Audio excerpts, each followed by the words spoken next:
this morning were just a little bit more relaxing. Just having a little bit of birdsong this morning. Get your binoculars at the ready. Yes, it is the launch of this year's Big Garden Birdwatch. It starts tomorrow. In fact, it is the 40th anniversary of the event that was launched by the RSPB back in 1979. The RSPB are hoping that in just 2 days' time, that's this Saturday, as many people as possible will go out into their gardens and make a note of the different birds that are visiting there between 8 and 9 in the morning. Write down the results of your survey in a notebook if you've got one and send them to the RSPB. And of course, we'll let you know what conclusions the RSPB has drawn from all your reports. Well, anyway, this morning we found out a little bit more about the birds that we see in Somerset from our RSPB officer on the Somerset Levels, Damon Bridge. Although house sparrow is the commonest counted bird, back in 1979, when this survey started, the average number per garden was 10, and it's now 4. And that's still the commonest bird. So there's basically been widespread declines in a whole range of species. Starlings, second commonest, there were 15 was the average count, and there are now 3. Wow. So it's a big declines in some of these. That really is. They're still common species, so people see them, but that's what's so useful about this kind of survey, because it's often quite hard to quantify if you're always seeing birds and you think, well, there's always been starlings in my garden, but this is actually picking out the fact that there are starlings every year. They're counted, but the numbers, the frequency that they're occurring has actually been dropping. I think that's quite staggering, isn't it? The number that have dropped over the last few years. Well, one man who's a little bit of a pro when it comes to spotting birds in our county, photographer Carl Bovers. You might have seen some of his work on social media. And Carl taking part in this year's Big Garden Birdwatch. He joins me now. Good morning. Good morning, Vicky. So, what is it about the birds that fascinate you so much? Well, the fact they can fly, for a start. Which is just staggering in itself, Yeah. isn't it? Yeah, I think they've got all different birds, and they've all got different characters, and plumage, and it's everything, really. And I was really young when I first got into birds. Yeah. About 5 years old, so I was on my granddad's farm in Kent, and he showed me a goldfinch nest for a pair of binoculars. The first time I ever looked for a pair of binoculars, and I was like amazed by how colourful, how beautiful, because you see birds but you don't see them up close usually, and I was hooked. Yeah, I was going to say, just hooked from there on in. Yeah. How hard is it, though, to take a good photo of one? It's very hard, really. I mean, I started taking bird photos in about 2006.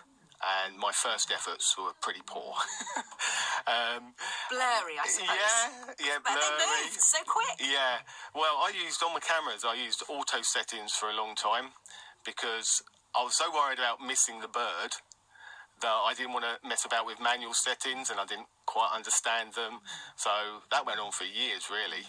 So it's only once, probably about 5 or 6 years ago, I got my head around the manual settings that I've improved and taken off, to use Yeah. pun. What's your favourite one that you've taken? Oh God, there's quite a few, really. I like the action shots, birds in flight, because they are really difficult to get, and if you get a really good one of them, it's I don't know, it gives you a buzz. Yeah. Yeah. Well, there was the one a few years ago of, was it some sort of ferret or stoat or something like that on the back Oh my of a God, bird? yes. That was incredible. It was incredible, and I see a lot of people were saying, no, that's fake, it's photoshopped. It wasn't. Yeah, it was a absolutely real real. photo, not mine, by the way. I'd love to have taken that. Yeah.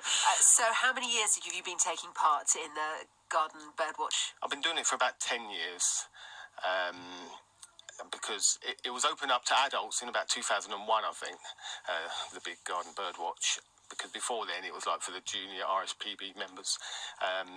But yeah, about 10 years, and I have seen a difference in what birds come into my garden. What different sorts of birds that are coming in, or changes in the numbers? It's more changes in the numbers, really. Yeah. I'm still seeing roughly the same birds, although, to be fair, I haven't seen a dunnock for a while. But one bird in particular, a greenfinch, there used to be the most numerous birds in my garden coming to the feeders, but now some days you don't see any at all, and other days you might see one or two.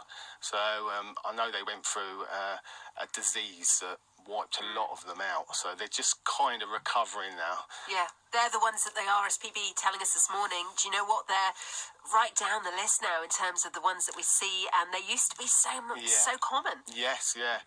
They've been replaced, not all bad news, they've sort of been replaced in my garden by goldfinches, which are gorgeous little finches. What do you do to try and encourage birds into your garden then? Well, feeders is the obvious thing, because obviously, especially in the winter, birds need food. Another thing, I always put water out. Some people forget that, but it's really important you put water out for birds. And also, keep your garden as natural as possible. A lot of people are paving them or putting chippings down, getting rid of lawns. So keep it natural, nice bushes and things. So really all those help. worms and, all the other creatures and insects that we're trying to keep off our plants to keep our gardens looking perfect. The birds love them. We're doing the birds out the food, aren't we? We are. And because the countryside, general countryside is shrinking all the time, hedgerows are getting ripped up, there's new building sites everywhere. Gardens are really important for birds. So they're like a mini oasis, and they can find food, shelter and water there, so it's really important. The one thing that people should do, what would be your advice for the one thing people should do to try and get that glimpse of a unique bird, something a bit different? Something a bit different. But basically all the things I've just said will attract birds in. Usually it's really extreme weather that brings something unusual in. I've only got a tiny little garden in Western Zoyland, and during the snow about 2010 I had a moorhen, which is like a water bird. Yeah. There's no water anywhere near my house, but it was in my garden walking around looking for food. Oh, that's unusual, isn't it? And last year, funnily enough, we had all that snow.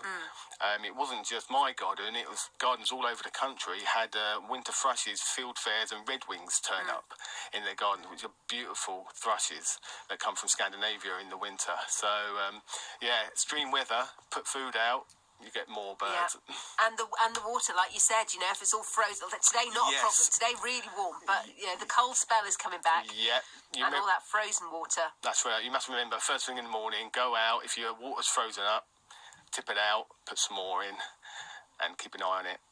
Lovely. Thank you ever so much. Thank you, Somerset photographer there, Carl Bovis, joining us this morning, talking about the RSPB Big Garden Birdwatch. It all starts tomorrow. It finishes on Monday. We want to know this morning, please, your birdwatch stories.